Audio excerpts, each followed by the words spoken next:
नमस्कार दोस्तों, स्वागत है आपका हमारे चैनल पर। हमारी आज की कहानी है राज। मेरा नाम दिव्या है। मेरी बहन का नाम काव्या। हम दोनों जुड़वा है। वो मुझसे 2 मिनट बड़ी। हम दोनों बहनों में बड़ा प्यार है। हम दोनों ने सोचा था कि हमारी शादी एक ही घर में हो और एक साथ हो, और नसीब से ऐसा ही हुआ। हम दोनों की शादी एक ही परिवार में हुई। अमन मेरे पति हैं और मोहित मेरी बहन काव्या के।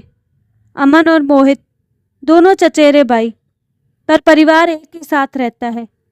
पास के घर में ही काव्या रहती है। हमारे मिलने में अब कोई प्रॉब्लम नहीं थी। अमन और मोहित, हमारे पतियों में भी बहुत अच्छी बॉन्डिंग है। घर सिर्फ दीवारों से अलग, ऐसे हम कहीं भी खाना खाते और कहीं भी रहते थे।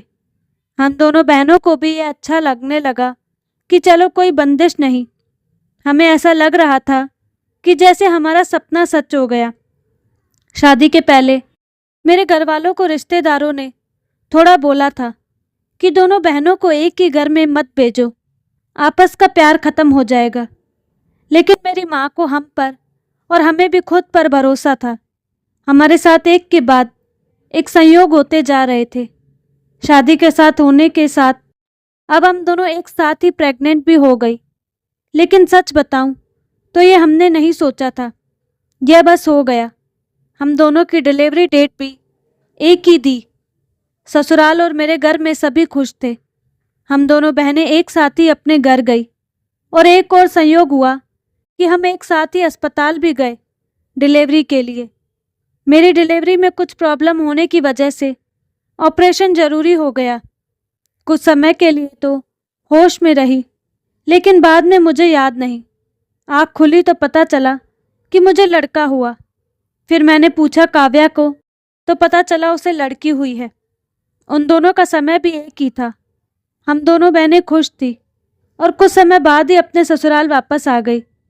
अब हम माँ बन गए थे तो ज़्यादातर एक दूसरे के साथ अपने बच्चों को संभालते थे। बच्चे जल्दी ही बड़े हो जाते हैं।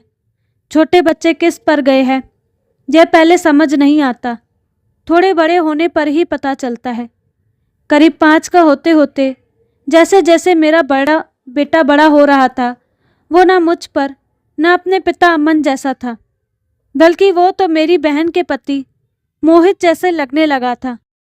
पहले मुझे लगा कि ये मुझे ही लग रहा है, लेकिन ऐसा बाहर वाले भी कहने लगे थे। और मेरे साथ जाता तब जो मिलता यही कहता, यह मोहित का है। फिर मैं मना करती, नहीं, यह मेरा और अमन का है।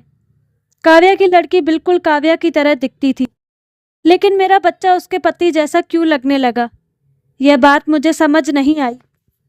मेरे पति को एक बार मैंने ऐसे ही उनसे मजाक में कहा कि यह तो मोहित जैसा लगने लगा है।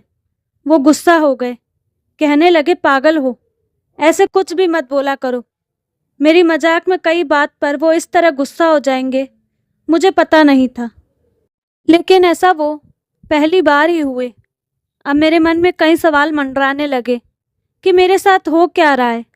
मेरी बहन और बाकी सभी को मैंने कुछ नहीं कहा, लेकिन क्या सबको दिखाई नहीं पड़ रहा था? लेकिन कोई भी इस बारे में जिक्र भी नहीं करता।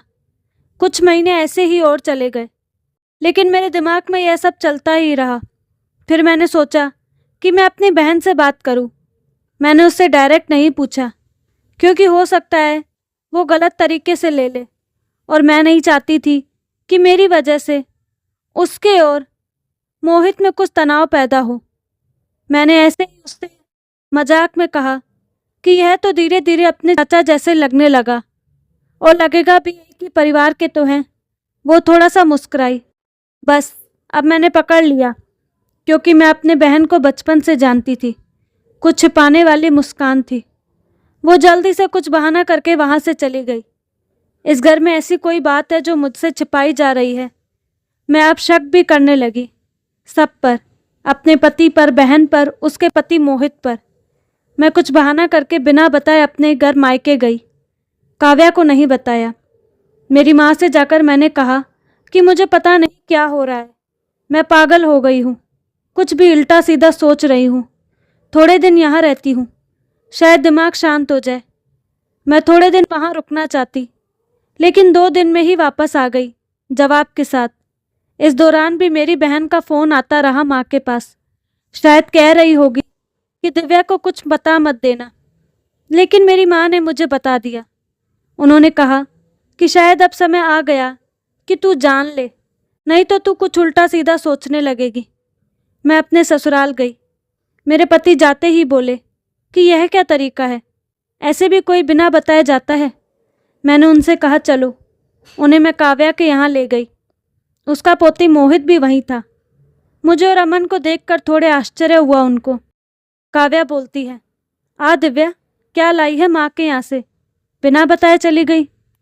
मैंने बोला, तूने भी छिपाया कि तेरे गर्भ में जुड़वा बच्चे थे। वो सुनकर मेरी ओर देखने लगी। मैंने जाकर उसे गले लगा लिया।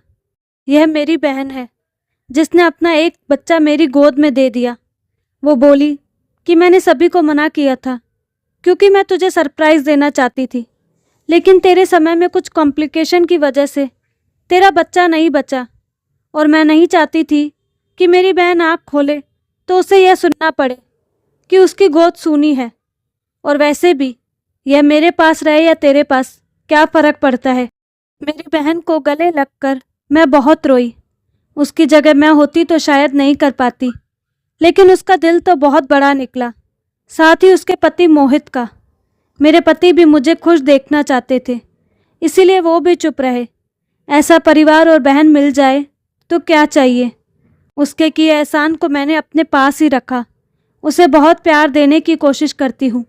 तो दोस्तों, कैसी लगी आपको कहानी? अपनी राय कमेंट बॉक्स में ज़रूर बताइएगा। साथ ही हमारे चैनल को लाइक, शेयर एंड सब्सक्राइब करना ना भूलें। धन्यवाद।